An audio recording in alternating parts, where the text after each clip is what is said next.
അത് ആകാശത്തിലോ ഭൂമിയിലോ അല്ലാതെ ഇടയ്ക്കുള്ള ഭാഗത്ത് നിൽക്കുന്ന അവസ്ഥ. ഒന്ന് അങ്ങോട്ട് സ്വീകരിക്കാതെ ഇങ്ങോട്ട് മാത്രം നൽകുന്നത്, മനുഷ്യർക്കോ അല്ലെങ്കിൽ പ്രകൃതിയിലെ ജീവജാലങ്ങൾക്കോ പ്രകൃതിക്കും ഇങ്ങോട്ട് നൽകുന്ന മാത്രമുള്ള സ്വഭാവ ഗുണമുള്ളത് ഏതോ അതാണ് ദേവത. ഭദ്രമായ അവസ്ഥ നമുക്ക് നൽകുന്ന ഇതിനെയാണ് ഭദ്രകാളി എന്ന് ഉദ്ദേശിച്ചത്. അപ്പൊ കാളി എന്ന വാക്കിന്റെ അർത്ഥം എന്ന് വെച്ച് കഴിഞ്ഞാൽ ഈ നാലാമത്തെ സംസ്കൃത കാലം എന്നുള്ള ആക്ച്വലി ടൈമാണ് സംഭവം. നാലാമത്തെ ഡയമെൻഷനാണ് നമ്മൾ ആരാധിക്കുന്നത്. അതിനെയാണ് ഭദ്രകാളി. നമ്മളെക്കാളും ക്വാളിറ്റി ഉണ്ട്, നമുക്ക് ചെയ്യാൻ പറ്റാത്ത കാര്യം ചെയ്യുന്ന ഒരു മനുഷ്യനായിട്ട് അംഗീകരിച്ചുകൂടി. അതെ. പിന്നെ അവരെന്തുകൊണ്ടാണ് നമ്മളെ ദേവനായിട്ട് അംഗീകരിക്കുന്നത്? നമ്മൾ പറയൂ ദേവനാണ് ഭഗവാൻ എന്ന് പറയും, ഐശ്വര്യമുള്ളവൻ. ഭഗവത് വാക്കിന് ഐശ്വര്യം, അപ്പൊ ഐശ്വര്യമുള്ളവൻ എന്ന് പറയാം.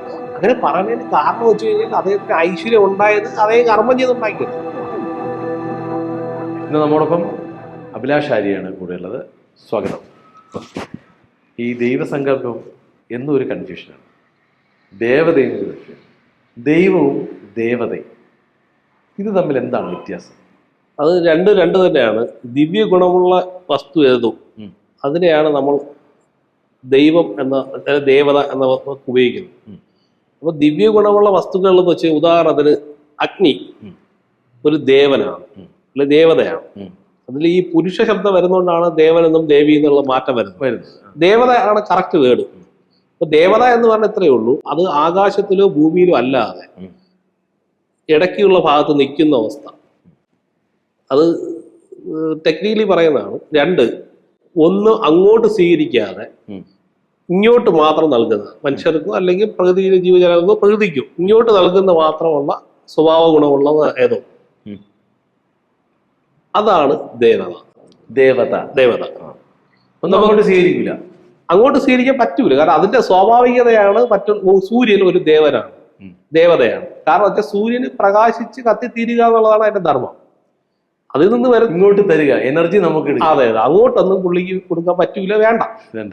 അല്ല, നമുക്ക് കൊടുക്കാൻ പറ്റൂല. അപ്പൊ സൂര്യൻ നിൽക്കുന്ന എവിടെയാണ്? ആകാശത്തിലാണ്, ഭൂമിയിൽ വെച്ച് കഴിഞ്ഞാൽ അത് രണ്ടിന്റെ ഇടയ്ക്കുള്ള ഭാഗമായിരിക്കും വ്യോമം എന്ന് പറയുന്ന ഒരു കണ്ടീഷനിൽ നിൽക്കും. ഇതാണ് വൈദിക നിയമം അനുസരിച്ച് പറയുന്ന ചന്ദ്രനും അങ്ങനെ തന്നെയാണ് അല്ലെ.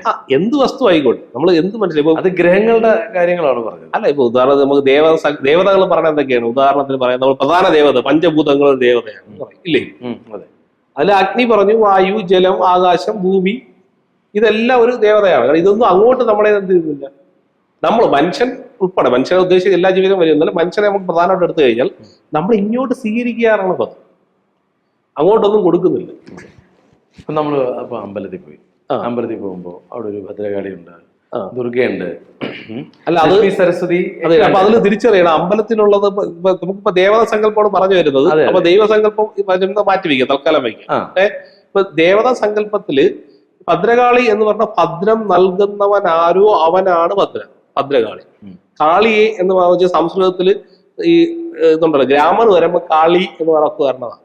കാളി ഭദ്രം എന്ന് വെച്ച് കഴിഞ്ഞാൽ ഇന്നലെയും ഇന്നും നാളെയും ഒരുപോലെ നിൽക്കുന്ന വസ്തു ഏതാണോ അതാണ് ഭദ്രം. അപ്പൊ നമ്മള് പ്രാർത്ഥിക്കുന്നതൊക്കെ ഇപ്പൊ വേദത്തില് വിശ്വാനി ദേവ സവിതർ ദുരിതാനി പരാസുവ യത് ഭദ്രം തന്നെ ആസുവ എന്ന് പ്രശസ്തമായ മന്ത്രമാണ്.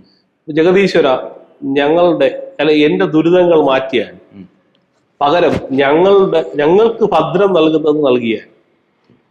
അപ്പൊ അവിടെ ദുരിതം എന്നുള്ളത് എന്ത് വേണം നമുക്ക് സബ്സ്റ്റിറ്റ്യൂട്ട് ചെയ്യാം. ചിലപ്പോൾ രോഗമായിരിക്കാം, കടബാധ്യമായിരിക്കാം, ജീവിത പ്രശ്നങ്ങൾ എന്തും ആയിക്കോട്ടെ. മനുഷ്യന്റെ 3 തരത്തിൽപ്പെട്ട ദുഃഖങ്ങളുണ്ട്. അപ്പൊ അത്തരത്തിലുള്ള ദുഃഖങ്ങളിൽ ഏതോ ആയിക്കോട്ടെ, ആ ദുരിതങ്ങൾ എന്നിൽ നിന്ന് ഒഴിവാക്കിയാൽ പകരം എന്ത് ചെയ്യണം?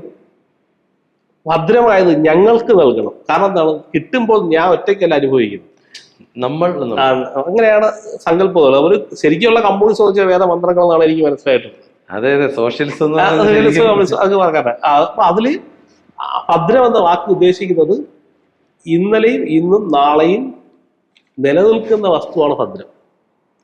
അപ്പൊ ഭദ്രകാളിയെ എന്ന് പറഞ്ഞു കഴിഞ്ഞാൽ ആ സങ്കല്പം, ഭദ്രമായ അവസ്ഥ നമുക്ക് നൽകുന്ന ഇതിനെയാണ് ഭദ്രകാളി എന്ന് ഉദ്ദേശിച്ചത്. അപ്പൊ കാളി എന്ന വാക്കിന്റെ അർത്ഥം എന്ന് വെച്ച് കഴിഞ്ഞാൽ ഈ നാലാമത്തെ സംസ്കൃത കാലം എന്നുള്ള ആക്ച്വലി ടൈമാണ് സംഭവം. നാലാമത്തെ ഡയമെൻഷനാണ് നമ്മൾ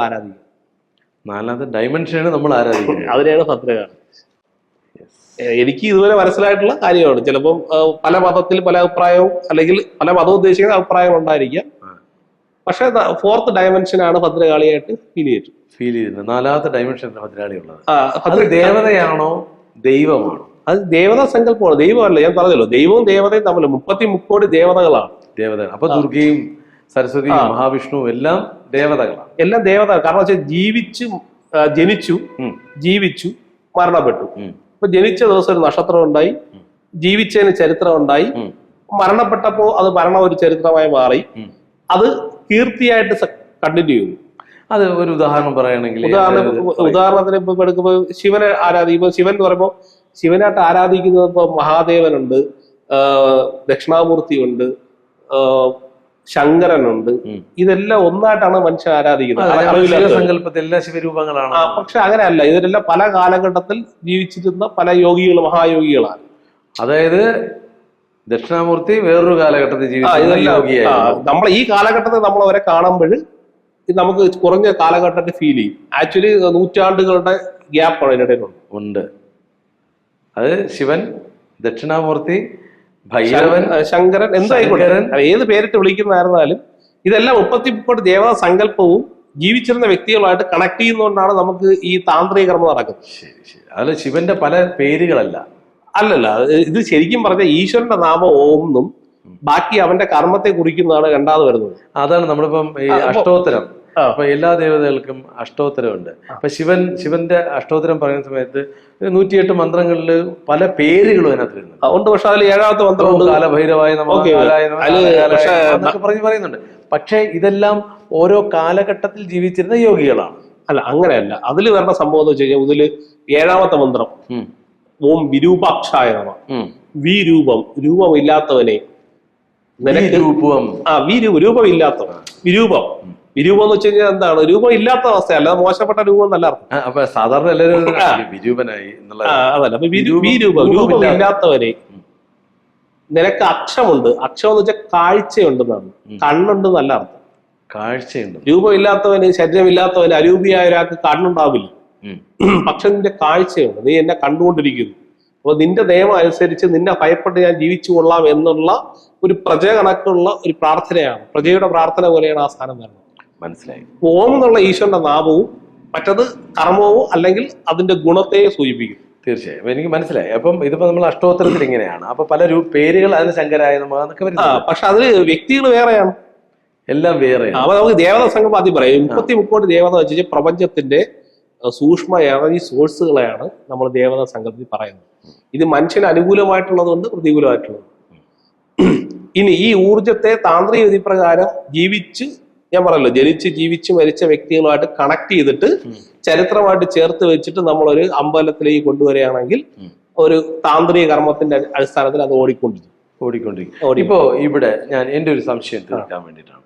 ഇപ്പൊ ദേവതാ സങ്കല്പം നമ്മൾ അങ്ങനെയാണ്, ദൈവം നമ്മൾ അങ്ങോട്ട് വന്നിട്ടില്ല. ഇപ്പൊ സായിബാബ, ശ്രുതി ബാബ അല്ലെങ്കിൽ അത്തരം ആൾക്കാര് ആൾദൈവം എന്ന് വിളിക്കുന്ന പല കാര്യങ്ങൾ വിളിക്കുന്നു, പല അത്ഭുതങ്ങൾ നടക്കുന്നുണ്ട്. ഇവരെയും നമുക്ക് ദേവതാ സങ്കല്പത്തിൽ പ്രതിഷ്ഠിക്കാൻ പറ്റില്ല. നമ്മൾ ദിവ്യ ഗുണശാലിയായത് കൊണ്ടാണ് നമ്മൾ അവരെ അംഗീകരിക്കുന്നത്. നമ്മളെക്കാൾ എന്തോ ക്വാളിറ്റി, ദിവ്യ ഗുണശാലിയാണ്, നമ്മളെക്കാൾ എന്തോ ഒരു ക്വാളിറ്റി അവർക്കുണ്ട്. അതുകൊണ്ട് ആരാധിക്കും. ഇപ്പൊ മോഹൻലാൽ ഫാൻസ്, മമ്മൂട്ടി ഫാൻസ് എന്ന് പറയുന്ന പോലെ നമുക്ക് അവരോട് ആരാധന തോന്നുന്നത് നമുക്ക് പറ്റാത്ത എന്തോ കാര്യങ്ങൾ അവർ ചെയ്യുന്നു. നമുക്ക് ചിന്തിക്കാനോ ഈ ജന്മത്തിൽ സാധിക്കില്ല എന്ന് വിചാരിക്കുന്ന പല കാര്യങ്ങളും ചെയ്യുന്നതുകൊണ്ടാണ് നമുക്ക് ആരാധന തോന്നുന്നത്. അങ്ങനെയാണോ ദൈവസങ്കല്പം? അല്ലല്ല, ദൈവം വേറെ. ഞാൻ പറഞ്ഞു, ദൈവം നമ്മൾ നേരത്തെ പറഞ്ഞില്ല, ഏലിയനെ കുറിച്ച് നമ്മൾ ചർച്ച ചെയ്തൊരു വീഡിയോ ഉണ്ടാവും. അത് ആരെങ്കിലും കാണുകയാണെങ്കിൽ അതിൽ ദൈവസങ്കല്പം ഞങ്ങൾ ചർച്ച ചെയ്തു. പക്ഷേ ഇതില് ദേവതാ സങ്കല്പത്തിൽ എന്ന് വെച്ച് കഴിഞ്ഞാൽ അത് താന്ത്രികമായിട്ട് അമ്പലമായിട്ട് കണക്ട് ചെയ്ത് പോകും. മനുഷ്യന് ഗുണമുള്ളതുകൊണ്ട് ദോഷമുള്ളതുകൊണ്ട്. ഞാൻ ചോദിച്ചത് ഇതാണ്.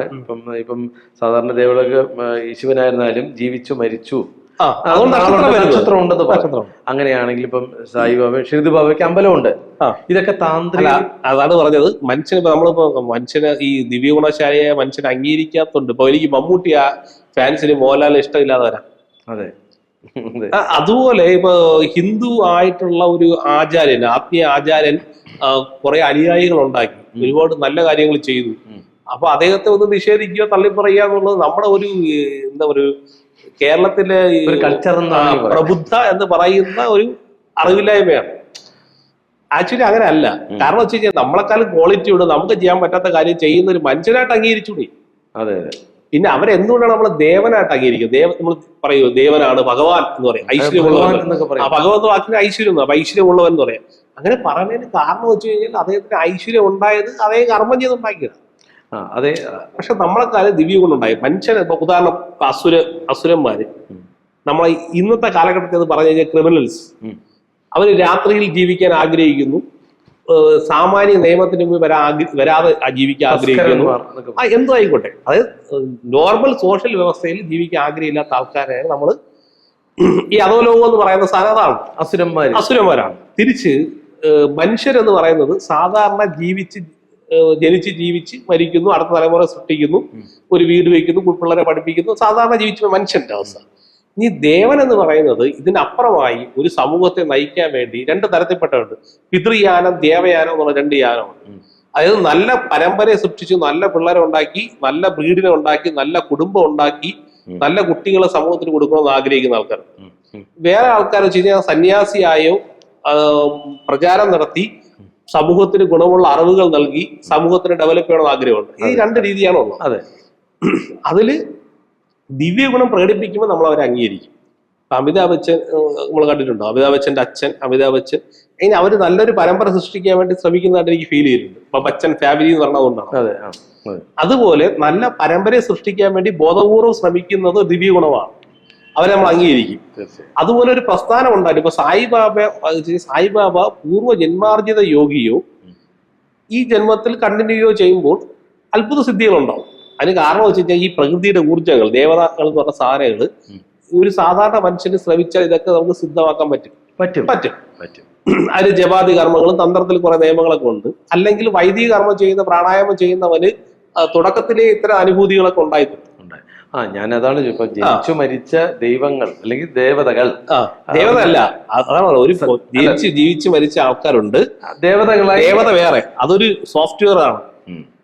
മറ്റത് ചരിത്രമാണ്. ഇതിന് ക്ലബ് ചെയ്യുമ്പോഴാണ് ഇവിടെ മൂർത്തിഭാവം വരുന്നത്. മൂർത്തിഭാവം ഞാൻ അതാണ് പറഞ്ഞത്. ഇപ്പം അങ്ങനെയുള്ള ക്ഷേത്രങ്ങൾ പണിയുമ്പോഴേ ആദ്യം നമ്മൾ പറഞ്ഞെന്താ, ദേവതകൾക്ക് ജനിച്ചവർക്ക് നക്ഷത്രം ഉണ്ടാവും. ജനിച്ച നക്ഷത്രം, ശിവന് നക്ഷത്രമുണ്ട്. അവര് നമ്മൾ ഇപ്പം താന്ത്രിക വിധി പ്രകാരം അമ്പലത്തിൽ കൊണ്ടുവന്ന് പൂജിക്കുന്നു, അല്ലെ? അങ്ങനെയാണെങ്കിൽ സായിബാബ പോലുള്ള പിന്നെ സിദ്ധിയുള്ള ആചാര്യന്മാരെ ദൈവങ്ങളായി അംഗീകരിച്ചുകൊണ്ട് അവർക്കും ക്ഷേത്രങ്ങൾ. അത് ഈ കാലഘട്ടം അംഗീകരിക്കില്ല. കാരണം അത് ശിവനെ അംഗീകരിക്കുന്നത് വെച്ചാൽ നൂറ്റാണ്ടുകൾക്ക് മുമ്പായതുകൊണ്ടാണ്. സായിബാബ ശിവനെ അംഗീകരിച്ചിട്ടില്ല, അത് ആ വഴിയില്ല. അതെ, ദക്ഷയാഗം അല്ല എന്തോ ആയിക്കോട്ടെ, നമ്മളെ സംബന്ധിച്ചോളം അതാത് കാലഘട്ടത്തിൽ, ഉദാഹരണത്തിന് എനിക്കറിയാമെന്ന് വെച്ചപ്പോൾ ഒരു സംസ്കൃതത്തിന്റെ ഒരു ഡിക്ഷണറി എഴുതിയ ആള് ജീവിച്ച് മരിച്ച് പോയി. അദ്ദേഹം ജീവിച്ച സ്ഥലത്ത് പരമ ദരിദ്രനായിട്ട് മരിച്ചു. പക്ഷെ ആ സാധനം കണ്ടെത്തി DC ബുക്സില് മുതലാളി കണ്ടെത്തിയത് പബ്ലിഷ് ചെയ്തു ഞാൻ കേട്ടിട്ടുണ്ട്. അത് സംസ്കൃതത്തിന് വലിയൊരു അസറ്റാണ്. ആ വ്യക്തി ചെയ്ത വർക്കിന് നമുക്ക് ഒരു മൂല്യം കൽപ്പിക്കാൻ പറ്റില്ല. പക്ഷെ ആ ചെയ്ത വർക്ക് അയാൾ ജീവിച്ചിരുന്ന കാലത്ത് ഫലമില്ല, ആരും അംഗീകരിക്കാൻ അറിയില്ല. അങ്ങനെ എത്ര ആൾക്കാർ എനിക്ക് ഈ കാലഘട്ടത്തിൽ അങ്ങനെ ജീവിക്കുന്ന ആൾക്കാരെ എനിക്കറിയാം. ഒരിക്കലും അവർ ഈ കാലഘട്ടത്തിൽ അംഗീകരിക്കപ്പെടുകയില്ല എന്ന് എനിക്ക് അറിയാമോ, നേരിട്ടറിയാവുന്ന ആൾക്കാരുണ്ട്. അതുകൊണ്ടാ പറഞ്ഞത്. ഇപ്പോഴും ഉണ്ട്. അവരിങ്ങനെ വർക്ക് ചെയ്തുകൊണ്ടേ ഇരിക്കുന്നു. അങ്ങനെ ഒന്നും ഇച്ഛിക്കുന്നില്ല. ഇല്ല. കാരണം അത് ആത്മീയമായിട്ട് വലിയ ബലമുള്ള ആൾക്കാരാണ്. അപ്പൊ ഈശ്വരനെ അന്വേഷിച്ച് പോകുന്നവര് കിട്ടും തീർച്ചയായിട്ടും. അപ്പൊ ദേവനും ദേവതയും എന്തായാലും അപ്പൊ നമുക്ക് ദിവ്യ ശക്തി നേടാം, ദിവ്യ ഗുണങ്ങളായി തീരാൻ.